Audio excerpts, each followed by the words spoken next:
রাতগুলো যেন আরো ভয়ঙ্কর হয়ে উঠেছিল। নিম গাছ ছুঁয়ে ভেসে আসা বাতাস যেন অন্য জগৎ থেকে আসছে মনে হতো। কখনো শীষ দেওয়ার মতো শব্দ, আবার কখনো কারো কান্নার মতো। দূরে যদি কোনো কুকুরের ডাক শোনা যেত তাহলে পুরো গ্রাম তটস্থ হয়ে পড়ত। আস্তে আস্তে মানুষের মনে অন্ধবিশ্বাস জায়গা করে নিল। কেউ বলল, দেবী কালী আমাদের ওপরে রুষ্ট হয়েছেন। কেউ নিশ্চয়ই গ্রামের ওপরে অভিশাপ বর্ষণ করেছে। প্রত্যেক সন্ধে যখন সূর্য অস্ত যেত, গ্রামের চৌমাথায় সেই সব কথারই পুনরাবৃত্তি হতো।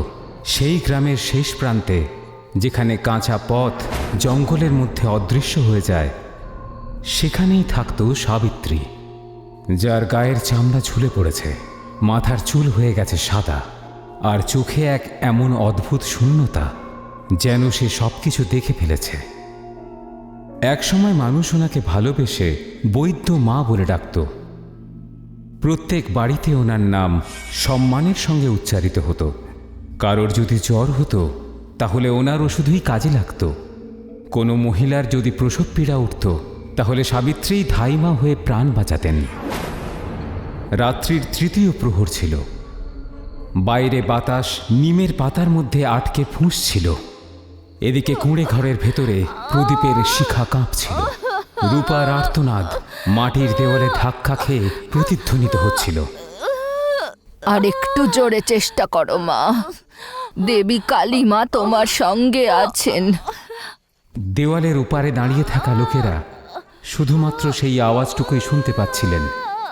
তারপরে একটা সময় এলো যখন সব কিছু শান্ত হয়ে গেল। শুধুমাত্র বাচ্চার প্রথম কান্নার আওয়াজ শোনা গেল। দরজা খুলে গেল। নবজাত শিশুকে কোলে নিয়ে সাবিত্রী বাইরে বেরোলেন। তার মুখে ছিল ক্লান্তি, কিন্তু চোখে ছিল এক কোমল শান্তি। কিন্তু সেই মুহূর্তেই কেউ একজন কুঁড়ে ঘরের ভেতরে উঁকি মারল। রূপার শরীর নিস্পন্দ পড়েছিল, চোখ খোলা, ঠোঁট নীল, আর বিছানায় রক্ত শুকিয়ে গেছিল। কয়েক মুহূর্ত চুপ থাকার পরেই, রূপার বেঁচে নেই, হে ভগবান, রূপা বেঁচে নেই। দেবী কালী মা রেগে গেছেন। নিশ্চয়ই সাবিত্রী কিছু করেছে। এ একজন ডাইনি।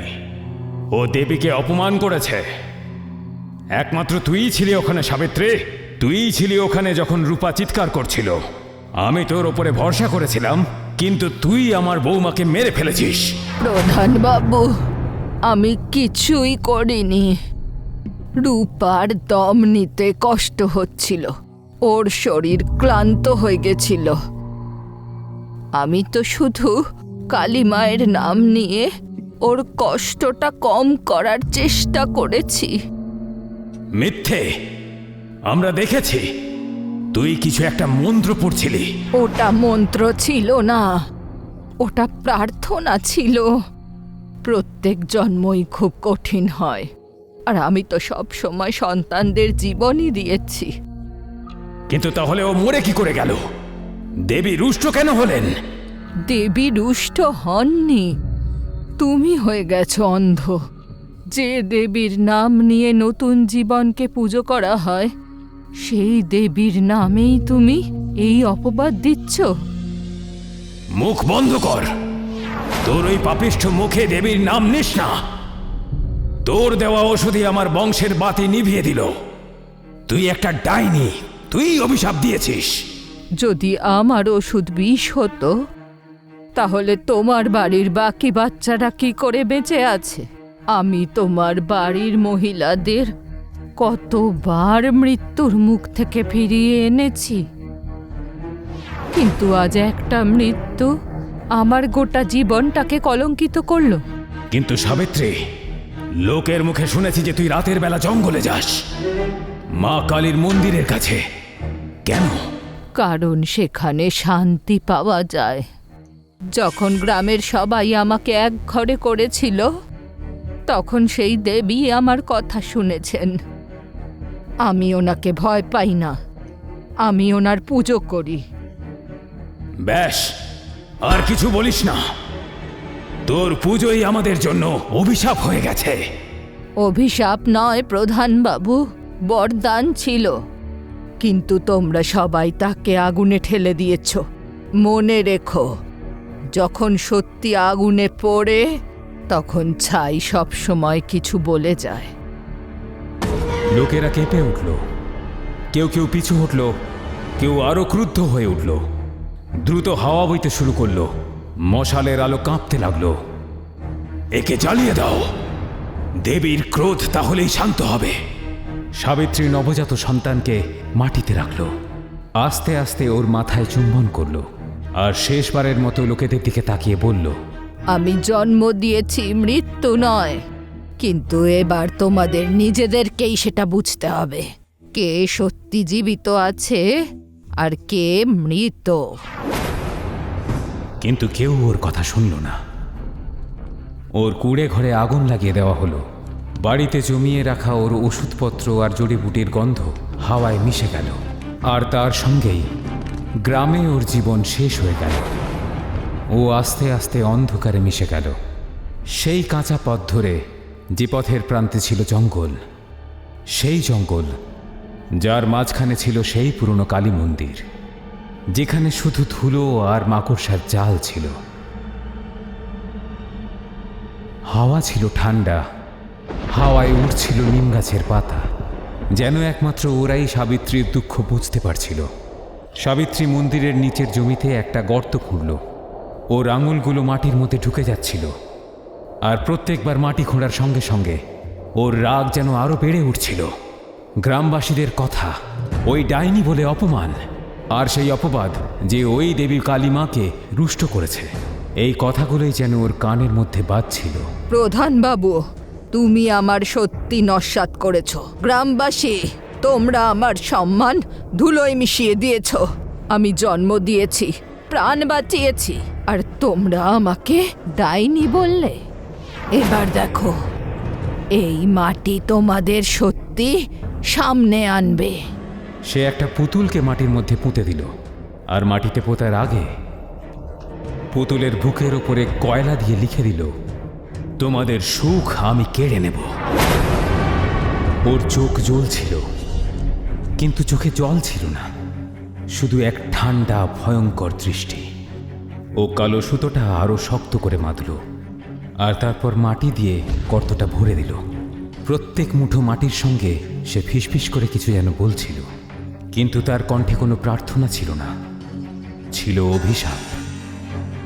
যেটা আমার সঙ্গে হয়েছে সেটা তোমাদের সঙ্গে হবে। এই মাটি তোমাদের নিঃশ্বাস কেড়ে নেবে, তোমাদের ক্ষেত পচে যাবে, তোমাদের ঘর জ্বলে পুড়ে ছাই হয়ে যাবে, দেবী মা সাক্ষী। আর তোমাদের শেষ আমার প্রতিশোধ। সেই রাতে হাওয়া আরেকটু বেশি ঠান্ডা ছিল। নিম গাছের পাতাগুলো এর আগে কোনোদিনই এত জোরে নড়েনি। পরের দিন সকাল থেকে পঞ্চায়েত প্রধানের বাড়িতে হাওয়াটা কেমন যেন একটু অন্যরকম লাগছিল। এমন হাওয়া যা আত্মাকে পর্যন্ত কাঁপিয়ে দেয়। বাড়িতে সবসময় একটা অদ্ভুত দুর্গন্ধ পাওয়া যাচ্ছিল, যেন কোনো মৃত জন্তু পড়ে আছে। ওই দুর্গন্ধের কারণে গ্রাম প্রধান আরও বেশি বিব্রত হয়ে পড়লেন। আস্তে আস্তে গ্রাম প্রধানের জমিও শুকিয়ে যেতে লাগলো, শুকনো বিপদ, চারিদিকে মাছি উড়ে বেড়াত। একদিন হঠাৎ গ্রাম প্রধানের বাড়ির গরু মোষকেও বড় অদ্ভুত খারাপ অবস্থায় পাওয়া গেল, যেন ওরা বহু মাস ধরে অসুস্থ। ওদের শরীরে পোকা ধরে গেছিল। আর লতা, গ্রাম প্রধানের স্ত্রী, তার শরীর নিমের ছায়ার মতোই ক্ষীণ হয়ে উঠল। প্রথমে হালকা দুর্বলতা, তারপর আস্তে আস্তে চুল ঝরে যেতে লাগল। বালিশের ওপরে কালো তারের মতো পড়ে থাকা চুলের গোছাগুলো যেন কোনো পুরনো হাওয়ার কাহিনী শোনাত। এক এক করে ওর হাতে গোল গোল নীল সবুজ চিহ্ন গজিয়ে উঠতে লাগল। কোনো সাধারণ জখম নয়, কেউ যেন ছোট ছোট মুদ্রা ওর সারা শরীরে লাগিয়ে রেখেছে।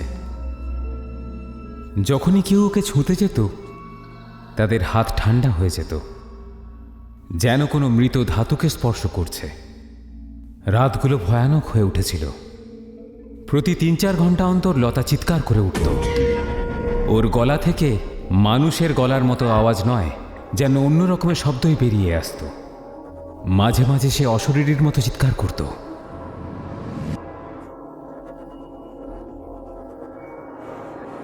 আর তারপরে হঠাৎ করে ওর চোখগুলো সাদা হয়ে যেত, যেন কেউ ভিতর থেকে বাইরে দেখার চেষ্টা করছে। পরের দিন সকালে যখন সূর্যের কিরণ সদ্য গ্রামের মাটি স্পর্শ করেছিল, গ্রাম প্রধানের বাড়ি আগের থেকে বেশি ভারী মনে হচ্ছিল। গ্রাম প্রধানের চোখ লাল ছিল, নিদ্রাহীন, আর ওর মুখে এমন এক ক্লান্তি ছিল যা একমাত্র ভয় থেকেই জন্ম নিতে পারে। সে গ্রামের পণ্ডিত হরিনাথকে বাড়িতে ডাকল। পণ্ডিত মশাই, এসব কি হচ্ছে? আমার বাড়ির ওপরে মৃত্যুর ছায়া কেন ঘুরে বেড়াচ্ছে? ওই দুর্গন্ধ, ওই পোকা, লতার অবস্থা, সবকিছু যেন পচে যাচ্ছে। পণ্ডিত হরিনাথ নিজের মালা ঘোরালেন, চোখ বন্ধ করলেন, তারপর ধীরে ধীরে খুললেন। তার সেই চোখে ছিল অন্ধকার, যেন কোনো পুরনো রহস্য ভেতর থেকে আবার বাইরে বেরিয়ে আসতে চাইছে। গ্রাম প্রধান মশাই, এটা কোনো সাধারণ ব্যাপার নয়। কেউ একজন কালো জাদু করেছে। আগে হ্যাঁ, কালো জাদু, যা তাদের জাগিয়ে তোলে, জীবনকে শুষে নেয়। কালো জাদু? কে করতে পারে এরকম? সাবিত্রী? ওই ডাইনি? ওই কি তাহলে? চুপ, নাম নেবেন না ওর। ওর নামই এখন অভিশাপ।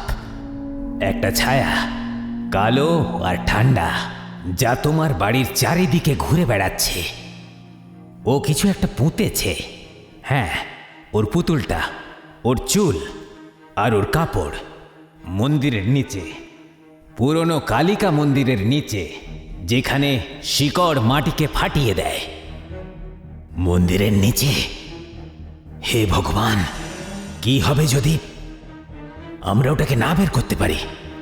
পণ্ডিত মশাই, পূর্ণিমার আগে যদি ওটাকে না বের করতে পারো, তাহলে মৃত্যু নিশ্চিত।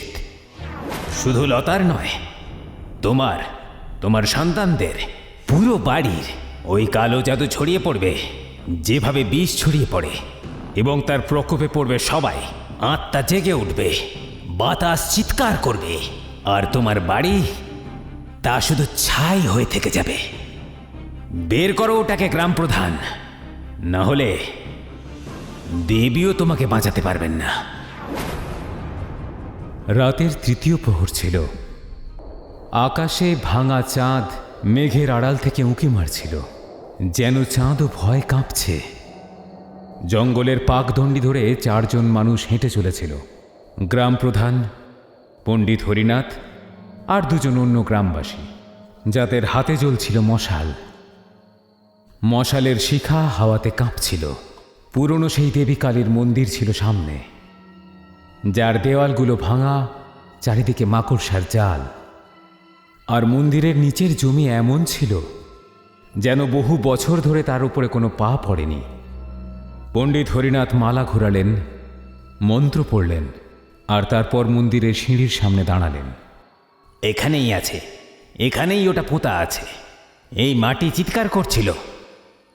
খোঁড়ো, তাড়াতাড়ি খোঁড়ো, না হলে ওই আত্মা জেগে উঠবে।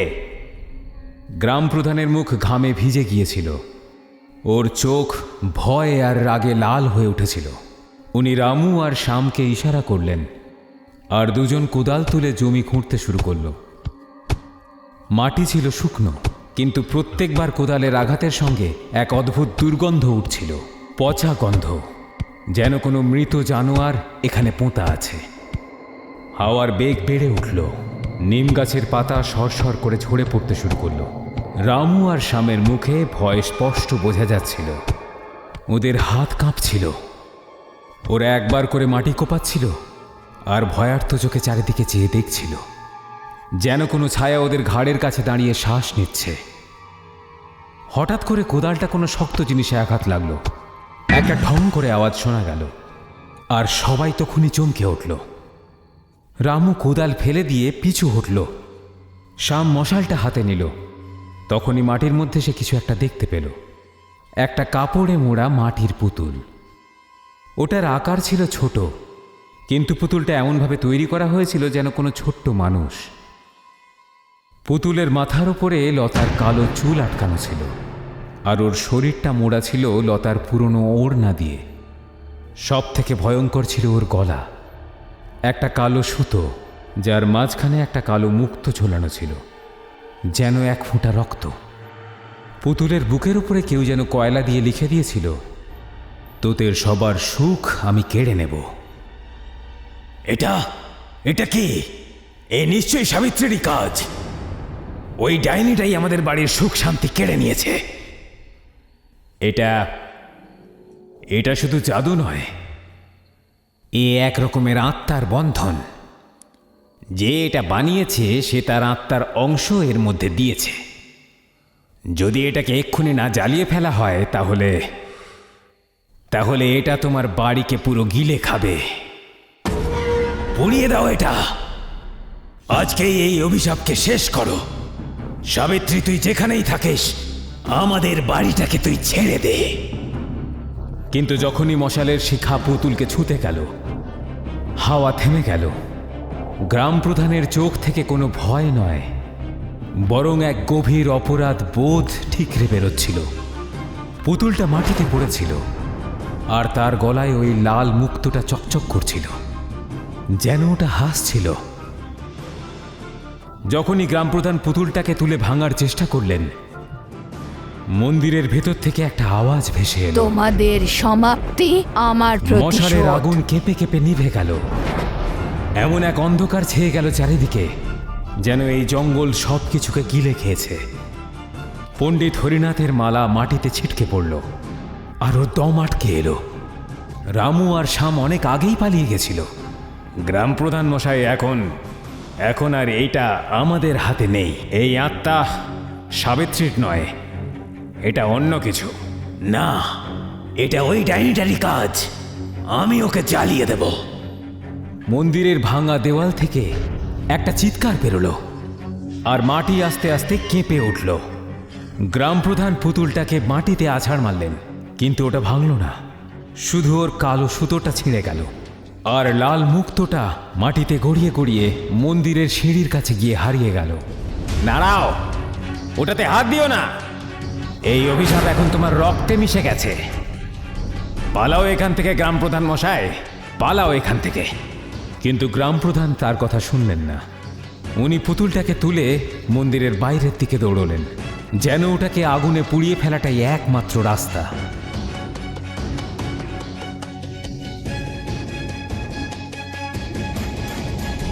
পরের দিন সকালে যখন সূর্যের কিরণ গ্রামের মাটি স্পর্শ করল, চারিদিকে এক গভীর নিস্তব্ধতা ছিল।